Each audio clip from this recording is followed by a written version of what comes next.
हरे कृष्णा, राधे राधे साथियों।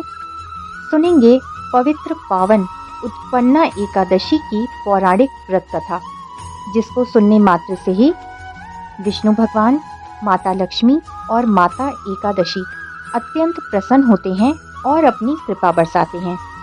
मान्यता है कि अगर कोई मनुष्य एकादशी का व्रत आरंभ करना चाहते हैं तो उन्हें इस एकादशी से ही व्रत की शुरुआत करनी चाहिए।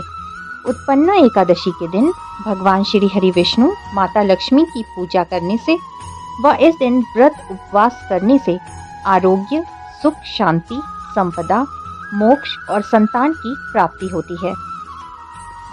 एक बार युधिष्ठिर जी ने भगवान श्री कृष्ण से कहा कि प्रभु, आपने हमें समस्त एकादशियों के बारे में बताया, किंतु उत्पन्ना एकादशी के विषय में विस्तार से बताएं। श्री भगवान कहने लगे, हे युधिष्ठिर, सतयुग में मुर नाम का एक दैत्य उत्पन्न हुआ। वह बड़ा बलवान और भयानक था। उस प्रचंड दैत्य ने इंद्र, आदित्य, वसु, वायु, अग्नि आदि सभी देवताओं को पराजित करके भगा दिया। तब इंद्र सहित सभी देवता भयभीत होकर भगवान शिव के पास गए और कहने लगे, हे कैलाशपति, मुर दैत्य से भयभीत होकर हम सब देवता मृत्यु लोक में फिर रहे हैं। तब भगवान शिव ने कहा, हे देवताओं, तीनों लोकों के स्वामी, भक्तों के दुखों का हरण करने वाले भगवान विष्णु की शरण में जाएं। वे ही आपके दुखों को दूर कर सकते हैं।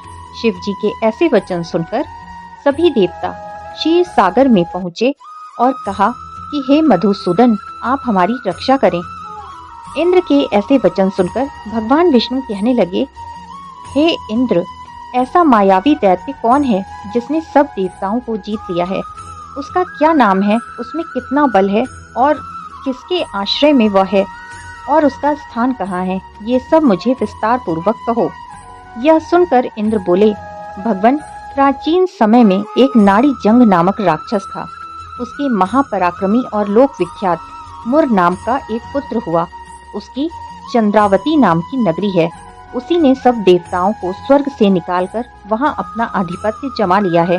उसने इंद्र, अग्नि, वरुण, यम, वायु, ईश, चंद्रमा, नैऋत आदि सब के स्थान पर अधिकार कर लिया है।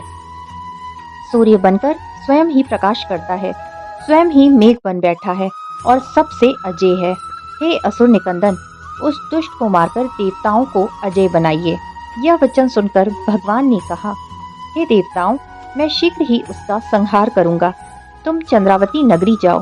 इस प्रकार कहकर भगवान सहित सभी देवताओं ने चंद्रावती नगरी की ओर प्रस्थान किया। उस समय दैत्य मुर सेना सहित युद्ध भूमि में गरज रहा था।